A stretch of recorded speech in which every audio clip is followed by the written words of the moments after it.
السلام عليكم أصدقاء، مرحبا بكم في فيديو جديد. أتمنى تكونوا كاملين بخير وعلى خير.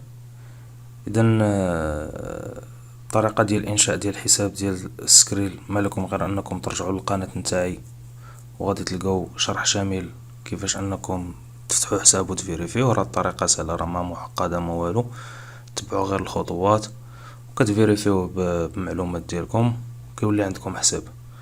بخصوص الشحن ديال الرصيد ديال سكريل، بزاف ديال الناس اللي كيلقاو مشكل بخصوص الرصيد ديال سكريل. كاين اللي كيشارجيه بلا كارت بونكار نتاعو وما كيخدمش ليه هداك السولد. فاللي بغا رصيد ديال سكريل يتواصل معايا في النمرة ديال الواتساب اللي غنخليها لكم في الصندوق ديال الوصف. فتقريبا معاملات اللي هي كتيرة، تعاملنا مع بزاف ديال لي كليون كيف ما كتشوفوا، بمبالغ اللي هي كبيرة وكيتيقوا فينا. اي واحد محتاج رصيد ديال سكريل راه غادي يتواصل معايا، نخليها لكم في النمرة ديال الواتساب في الصندوق ديال الوصف.